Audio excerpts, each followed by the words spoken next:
তো আসতে চলেছে জন্মাষ্টমী ব্রত, অর্থাৎ ভগবান শ্রীকৃষ্ণ বা গোপাল বা ব্রজেন্দ্রনন্দন ভগবান শ্রীকৃষ্ণের কিন্তু জন্মদিন বা আবির্ভাব তিথি।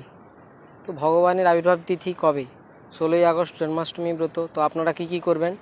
এদিন যাদের ঘরে বা বাড়িতে শ্রী বিগ্রহ রয়েছে বা গোপাল রয়েছে, আপনারা বিশেষভাবে কিন্তু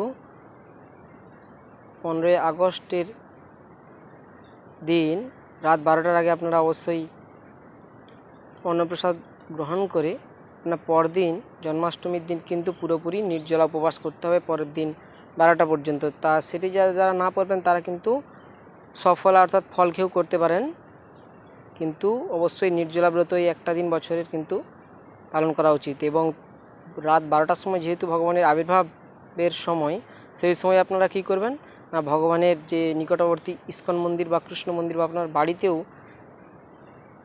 যথাসম্ভব আপনারা পঞ্চগব্য পঞ্চামৃত ইত্যাদি দিয়ে আপনারা কিন্তু ভগবানের অভিষেক করাতে পারেন, বা অভিষেক করিয়ে আপনারা তারপর আপনার চরণামৃত পেয়ে অনুকল্প প্রসাদ পাবেন। যেমন করে একাদশীর প্রসাদ আপনারা পান, অন্নপ্রসাদ গ্রহণ করা সেদিন কিন্তু চলবে না, অর্থাৎ সেই দিন একাদশীর মতো অনুকল্প প্রসাদ পেয়ে আপনাদেরকে পরের দিন নন্দ উৎসব পালিত হবে।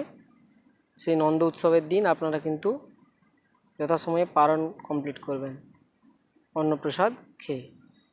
তো এইভাবে আপনারা জন্মাষ্টমী যে ব্রত, জন্মাষ্টমী ব্রতে ভগবানের জন্য বিশেষ বিশেষ লাড্ডু, তালের বড়া, ক্ষীর, তালের ক্ষীর ইত্যাদি, মিষ্টি সন্দেশ, পায়েস ইত্যাদি, আপনারা পিঠে পুলি পায়েস ইত্যাদি ভগবানের জন্য বিশেষ বিশেষ ভোগ, ছাপান্ন ভোগ আপনারা রন্ধন করে ভগবানকে কিন্তু ভোগ নিবেদন করবেন। এবং সেইগুলি কিন্তু জন্মাষ্টমীর দিন গ্রহণ করবেন না, সেগুলি যথা স্থানে আপনারা রেখে দিয়ে পরের দিন অর্থাৎ নন্দোৎসবের দিন আপনারা অবশ্যই সেইগুলি প্রসাদ রূপে পেয়ে আপনারা ব্রতের পালন কমপ্লিট করবেন। এইভাবে আপনারা ভগবানের জন্মদিন জন্মাষ্টমী ব্রত পালন করুন। হরে কৃষ্ণ, হরি বল।